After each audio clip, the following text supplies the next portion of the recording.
June 23, 1942. The coastal air of South Wales shimmered with the haze of early summer as radar operators at RAF Pembrey tracked a single unidentified aircraft approaching from the Channel. It wasn't broadcasting any code, and its flight path made no sense. Through binoculars, spotters watched as the plane broke through the clouds, sleek, compact, and menacingly fast. It was German. A Focke-Wulf 190, the Luftwaffe's newest and most feared fighter. Sirens should have been wailing, gunners should have been at their stations, but something about its approach felt off.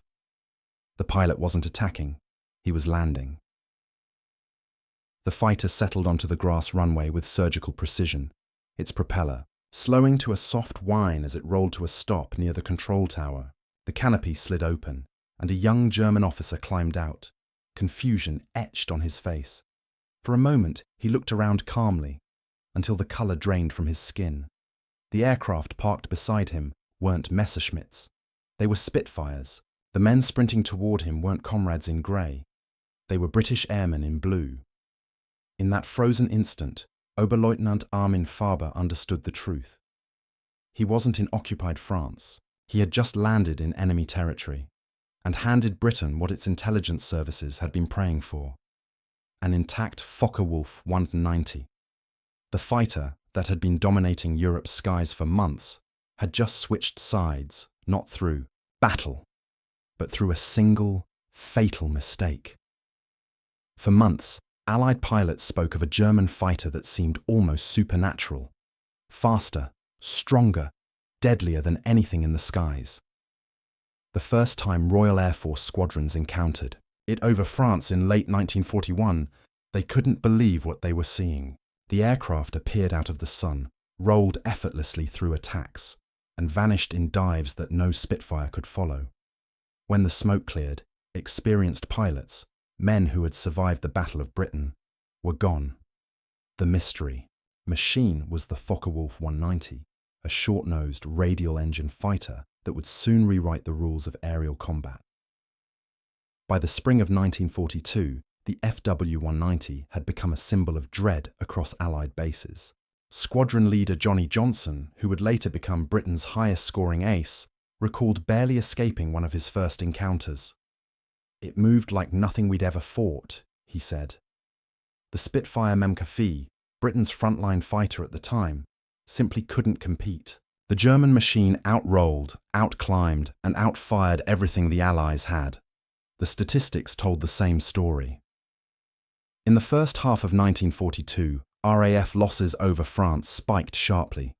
Pilots returning from missions described duels where they never even saw the enemy coming, only cannon flashes and the sudden shock of shrapnel tearing through wings. The FW-190 could dive away from pursuit and recover effortlessly, its heavy 20mm cannons shredding aircraft that strayed into range.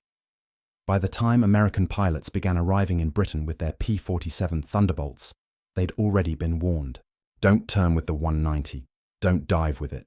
Don't try to roll with it," veterans told them. The rules of engagement were simple: avoid it or die. Intelligence officers needed answers. What gave this fighter such an advantage? What made it so agile and deadly? And perhaps most urgently, how could it be stopped? But to solve the riddle, they needed a complete FW-190, and none had survived combat in flyable condition. The few wrecks recovered from crash sites were little more than twisted metal. Every question remained unanswered. Then, fate intervened. The man who would hand Britain its greatest intelligence victory wasn't a defector or a spy. He was a 21-year-old Luftwaffe pilot named Oberleutnant Armin Faber, one of Germany's promising young aces. He had scored several victories over the Channel and was serving with Jägerschwader II, one of the Luftwaffe's elite fighter wings. On the afternoon of June 23, 1942, Faber's unit took off from its base in northern France to escort bombers across the Channel. The mission was routine until the dogfights began. Clouds rolled in, and the melee scattered pilots in every direction. Faber broke away from the fight, climbing through thick haze, trying to reorient himself. The sun's position deceived him. The coastline below looked familiar. Fields, hedgerows, a wide estuary. It had to be France. It wasn't. He had crossed the channel without realizing it. When he broke through the clouds again, the airfield beneath him wasn't German. It was RAF Pembrey in South Wales. Convinced he was home, Faber lined up for a perfect landing. Ground crews couldn't believe what they were seeing. A Luftwaffe fighter, wings marked with black crosses, lowering its gear and touching down as if it belonged there. No sirens blared, no guns opened fire. The machine rolled to a stop, the engine idled, and the canopy slid open. Out stepped Faber, calm at first, until he saw the blue uniforms rushing toward him and the row of Spitfires glinting in the sun. Panic struck. He fumbled with his controls, trying to restart the engine, but it was too late. Armed personnel surrounded the aircraft before it could move. Within minutes, Faber was in custody. The RAF had what no Allied intelligence officer had dared dream of: an intact, fully operational FW-190A. At RAF headquarters, word spread like wildfire.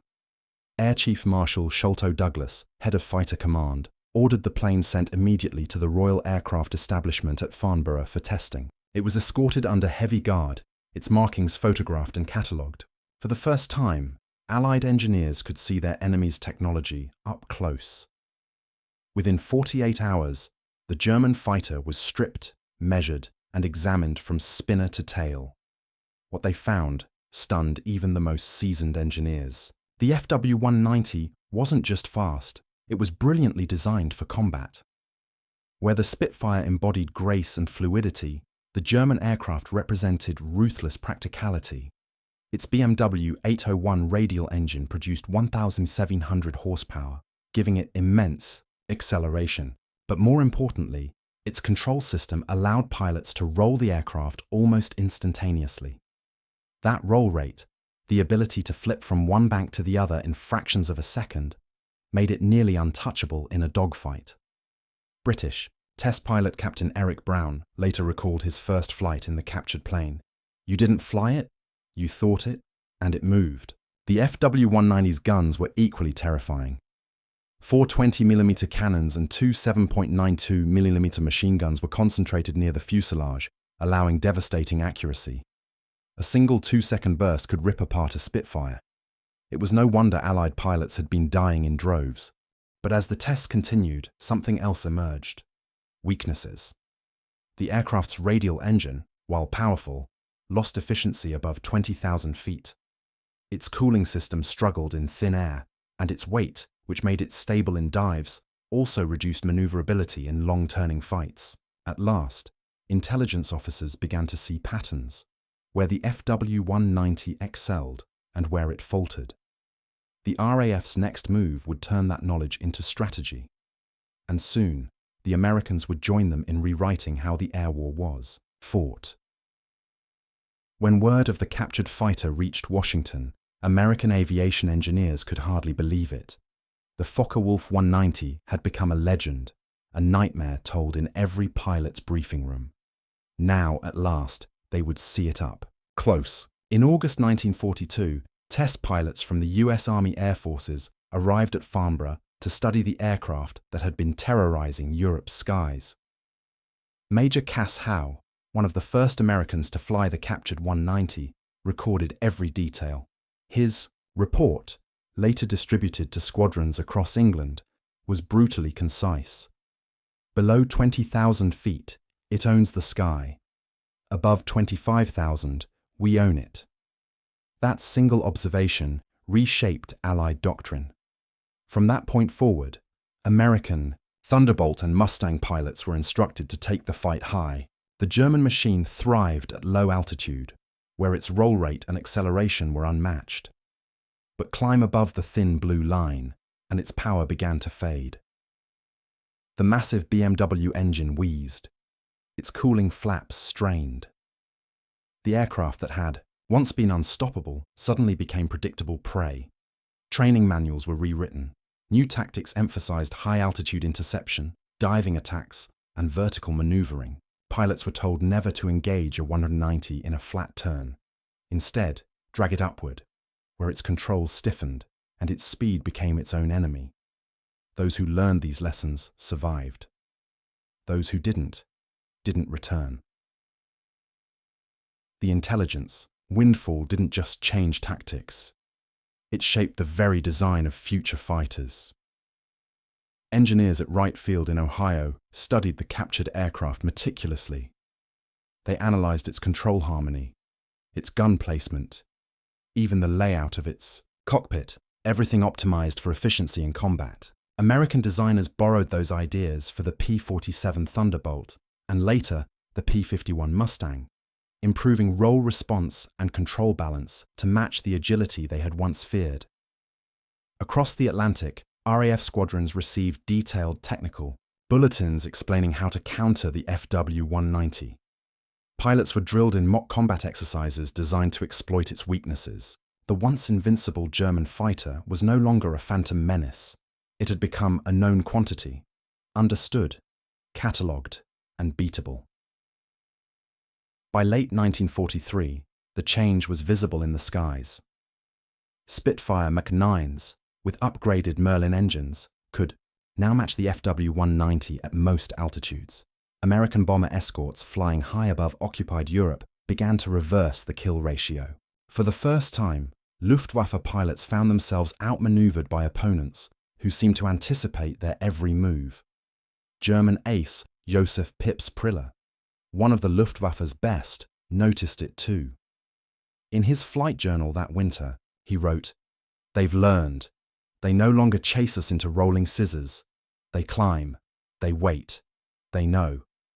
The FW-190's reign of terror was ending, undone not by new German technology, but by intelligence, the knowledge gained from one pilot's mistake. Throughout the war, the captured aircraft at Farnborough became a reference model. Every time a new version of the Focke-Wulf appeared, the long-nosed D9 Dora, the fighter bomber F-8, or the high-altitude prototypes, Allied engineers compared them to Faber's original machine. They tracked every change, every modification, predicting how the Luftwaffe might try to counter Allied improvements. After the war, historians would calculate the impact of that one event. Thousands of Allied pilots received training material derived directly from the captured 190's test results. The insights saved lives, shaped aircraft design, and shifted the balance of power in the air war over Europe. Captain Eric Brown, who flew more captured enemy aircraft than any Allied pilot, would later call Faber's landing the single greatest intelligence gift of the air war. He wrote, "It was the Rosetta Stone of German aviation.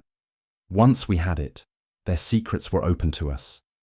For Armin Faber, the man at the center of it all, the story ended far from glory. He spent the remainder of the war as a prisoner in Canada, reflecting on a moment that had altered history. After the conflict, he returned quietly to Germany and lived a modest life until his death in 1976. In retrospect, his mistake was almost absurdly simple. A navigational error, a moment of confusion in the chaos of aerial combat. But that mistake stripped the Luftwaffe of its greatest advantage: mystery. The FW-190 had been a marvel, a fusion of speed, firepower, and engineering brilliance. Yet its dominance depended on the Allies not understanding it. Once they did, its strengths became limitations. Its unmatched roll rate came with stiff, heavy controls at high speed. Its low-altitude power came at the cost of performance, where the war was increasingly being fought, in the upper reaches of the stratosphere, protecting bombers and intercepting jets.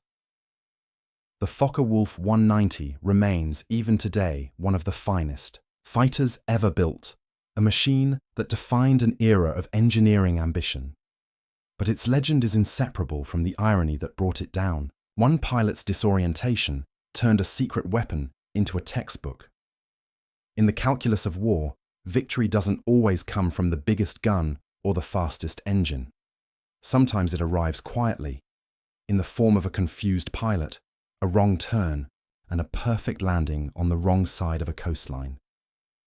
That was the day Germany's fiercest fighter became the Allies' greatest teacher. Stories like this remind us that history isn't just about battles and machines. It's about the accidents, the decisions, and the human moments that changed everything. A single wrong turn over the Channel gave the Allies the key to victory and turned fear into understanding. That's the true power of history, learning how even small mistakes can reshape the world. If you believe these stories deserve to be remembered, not as dry facts, but as the living echoes of real people, then make sure you subscribe. It helps this channel bring more untold moments like this to light and keeps the memory of those who lived them alive for generations to come.